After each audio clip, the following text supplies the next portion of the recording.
Alright, here's where we stand with this.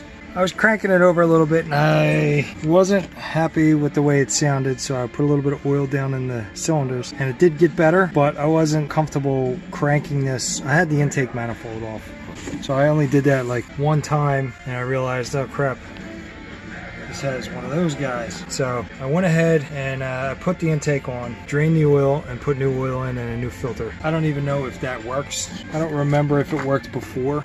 It still doesn't sound like it's got compression on all 8. I was trying to get oil pressure out, so I'm not too sure if I have oil pressure.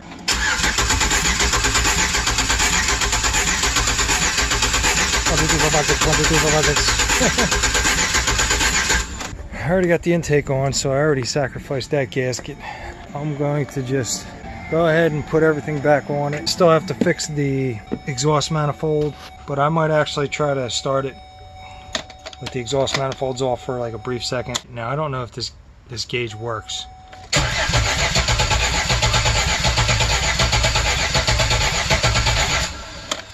But I'm not getting anything. At least nothing that I'm happy with. Okay, I'm hooked into the oil pressure sender. Right now I'm about 0.5 volt. When I crank it, it does build pressure.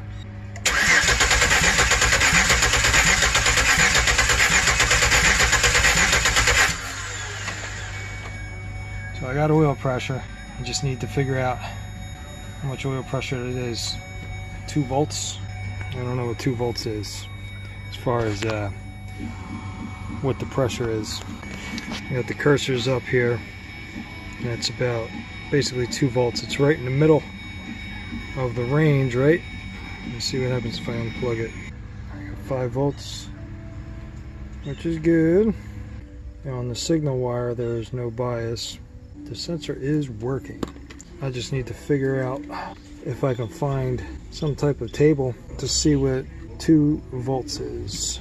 Do a crank again, because I like beating dead horses.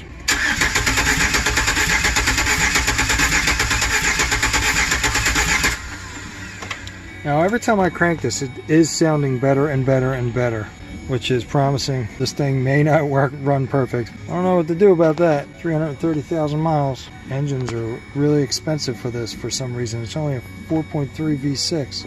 I know the heads are good. I rebuilt them. They were good. They looked good anyway. Everything was flat. The block was flat. Pistons didn't look like they were missing any rings. Nothing goofy like that. The only thing that may have happened, number 4 was spitting out a lot of coolant. If there's a possibility that this hydrolocked on one cylinder and maybe bent a rod, that's not impossible. I mean, it was put like the intake or the exhaust manifold was cracked, and it was actually like pouring out of the crack. It's not impossible. I hope not. Anything's possible with my luck. According to Identifix here, my oil pressure, it's not a pressure chart. At 1,000 RPMs, I should have 6 PSI, which I was only cranking, which is probably 400. I have really low oil pressure if I'm trying to go off of the gauge. I did find pressure charts, but they were more for like LS and LT motors. Yeah, I don't know what the accuracy of that, because at 2 volts, it was basically saying I had 40 to 50 PSI of oil pressure, which this thing would be soaking wet if I had that much oil pressure all over the place. Hopefully it gets a little better and a little more better. It's fixing itself. We'll see. Alright, got the plug wires for this thing. NGK said OEM, you know, about the same price, so I got these instead. They even have them labeled, which is awesome. It has it actually labeled for which one goes where, because I know for a fact that the old ones were not routed correctly. They were like zippy tied up and everything, so this will help. That way I don't have to like keep trying to figure out which one goes where for 4.3 liter V6. I got the plug wires on. They're just on there loosely right now. I'm going to fire it up, make sure it runs. I don't have the manifolds on it because I still have to weld them up. I want to crank it and see what it sounds like.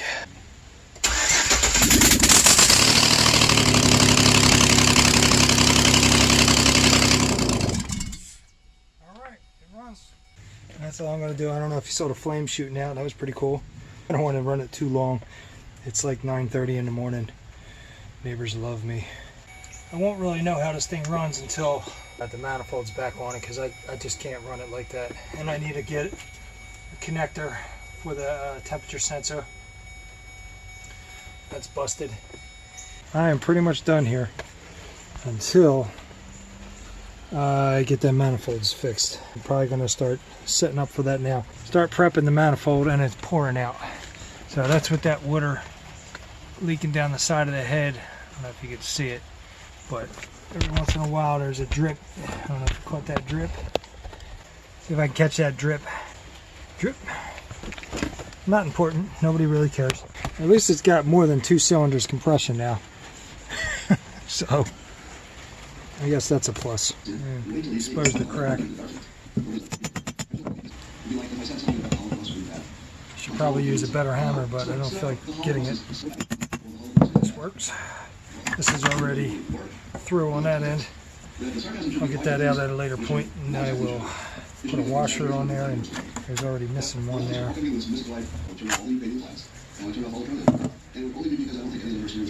Here's the crack here. Right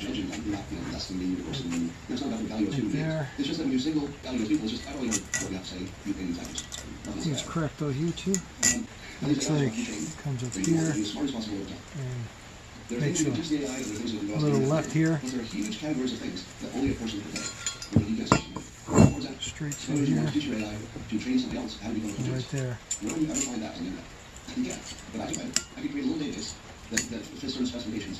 Oh, I got some cleaning to do on it. I'll have to drill it out. Drill out the crack. I think the crack right here, like one drill hole would solve these 2 cracks. And I'd have to do one. Looks like it ends right there, and right around there. This side's not as bad as the other side. The other side's got a bunch of JB welder or something on it, which now I gotta get all that crap out of it. See what I can get done.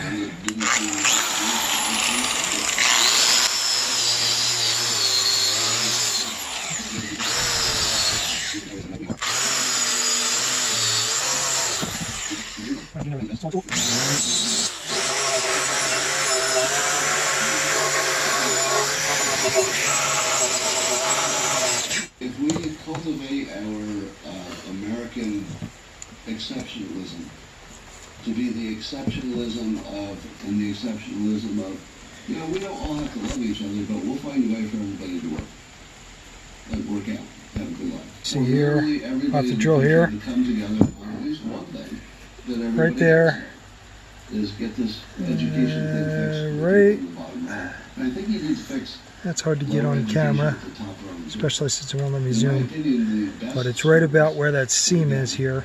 And that one just goes all the way around. So, 3 holes.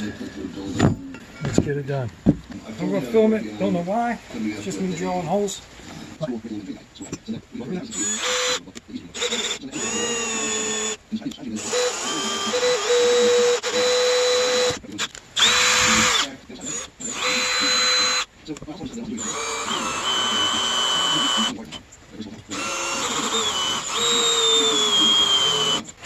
We literally didn't even know anything. Good way to get my hoodie caught. Just think about the fact I didn't even Shouldn't wear hoodies. I'm doing this. I was trying to think if I've seen this tactic. I couldn't remember.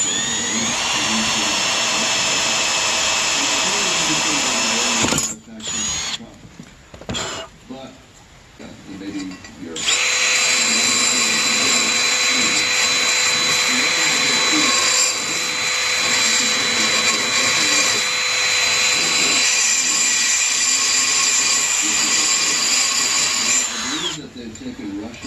I'm just channeling this so the weld has more area to grip to, so I can build it up a little higher.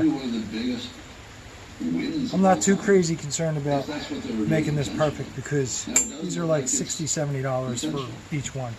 So if I really wanted to, I would just get new ones. I've got something going. So I'm not going to put too much effort into, or I can go to the junkyard and get them for $5. You know, if I can actually get one for this. I keep finding ones that have EGR tubes on them. They're for the trucks, not for. Not a very comfortable way to weld. Probably not going to see anything anyway on the screen. And I haven't welded in a while, so it's probably not going to look very pretty.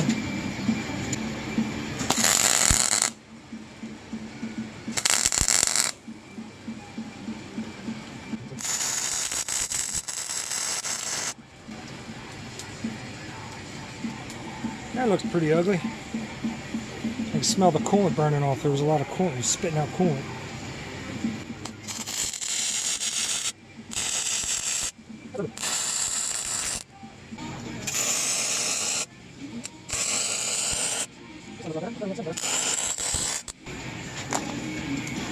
That's pretty ugly.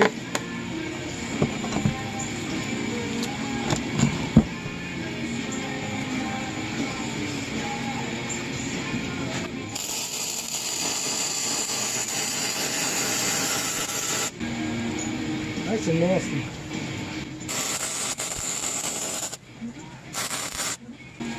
That's pretty damn ugly.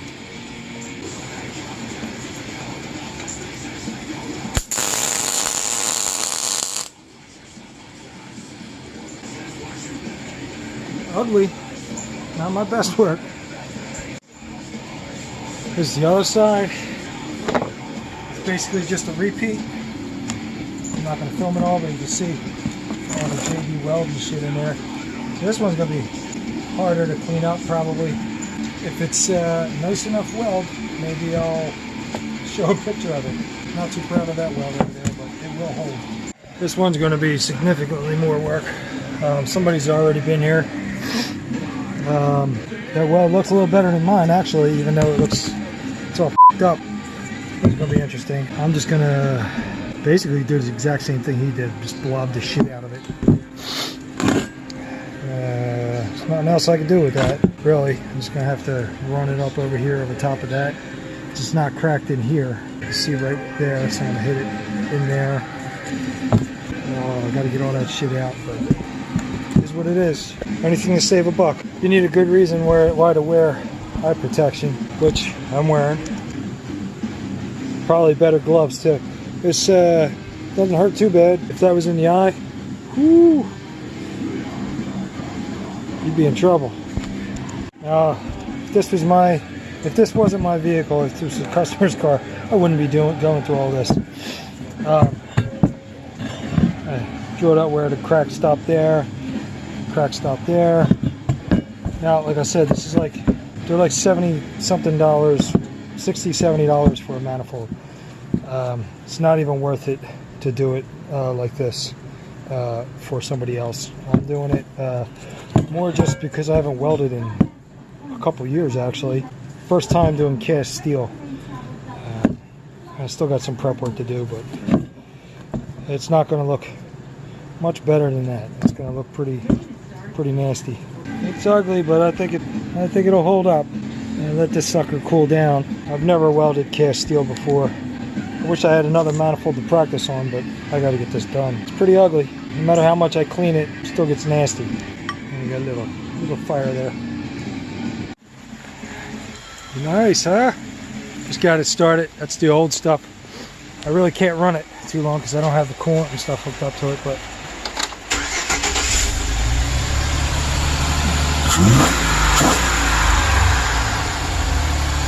it's running. I got whatever that oil pressure is. That's probably going to take forever to burn out of the exhaust. I don't know how much is in there, but it's a lot.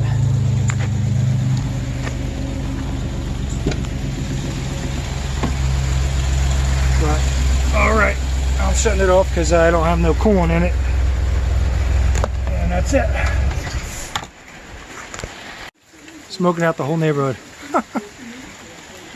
My neighbors probably love me. Soaked. That's dedication for you. don't know why I do this shit.